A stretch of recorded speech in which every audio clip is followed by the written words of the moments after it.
আরিফ, এখন সেখানে কি পরিস্থিতি দেখছেন জানাবেন, এবং আহতদের সবশেষ অবস্থা কি সব মিলে জানাবেন। ধন্যবাদ আপনাকে। আপনি প্রতিবেদনে যেটি দেখছিলেন যে আসলে গতকাল মধ্যরাতে রাত আনুমানিক 3টা 20 মিনিটে দিনাজপুর থেকে ঢাকাগামী নাবিল একটি বাস এবং বালুবাহী ও ট্রাক আমবাহী দুটি ট্রাকের সঙ্গে ধাক্কা লেগে সংঘর্ষ হয়।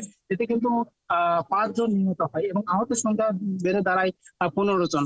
তবে নিহতের বিষয়ে আমি যতটুকু তথ্য পেয়েছি যে আসলে পরবর্তীতে আরো 2-1 জন বেড়ে যেতে পারে বলে আমাকে জানিয়েছেন। তবে সত্যি আমি আরেকটা বিষয় যদি আমি আপনাকে জানাই যে স্থানীয়রা যদি বলছেন যে আসলে রাস্তার পাশে ট্রাকগুলো দাঁড়িয়ে থাকার কারণেই কিন্তু এই সংঘর্ষটা হয়েছে বলে তারা দাবি করছেন। তবে এতে যে যাত্রীগুলো, বাসের যে যাত্রীগুলো ছিলেন সেই যাত্রীগুলো কিন্তু আসলে তারা ঢাকার উদ্দেশ্যে যাচ্ছিলেন। অনেকে ফ্যামিলি সহ যাচ্ছিলেন, অথবা অনেকেই দেখা যাচ্ছে যে কাজের সন্ধানে যাচ্ছিলেন।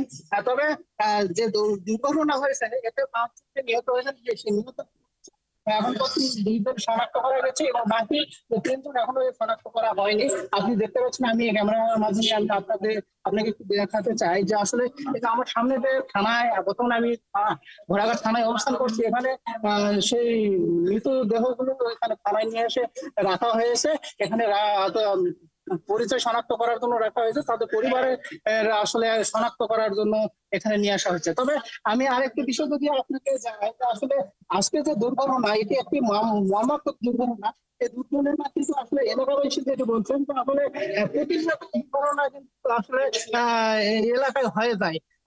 তবে কেন হয় তা সে বিষয়ে আমি জানতে চাইলে আহ, রাস্তার পাশে আসলে এটা হাইওয়ে রোড, এই রোডের পাশে কিন্তু আসলে ট্রাক গুলো প্রতিনিয়ত দাঁড়িয়ে থাকে। এই দাঁড়িয়ে থাকার কারণে কিন্তু এই দুর্ঘটনার সৃষ্টি হয়। তবে তাদের যেটা দাবি যে প্রশাসনের পক্ষ থেকে যদি এই রাস্তার পাশে যে ট্রাক গুলো দাঁড়িয়ে থাকে এগুলো যদি আসলে আহ সরিয়ে দেওয়া হয়, সেক্ষেত্রে দেখা যাচ্ছে যে এই দুর্ঘটনার হাত থেকে অনেকেই রক্ষা পাবে বলে মনে করছেন। চৌতি। আরিফ, আপনাকে ধন্যবাদ। আপনি রয়েছেন সেখানে, নিশ্চয়ই পরবর্তীতে যুক্ত হয়ে আপনার কাছ থেকে পরবর্তী পরিস্থিতি জেনে নেব।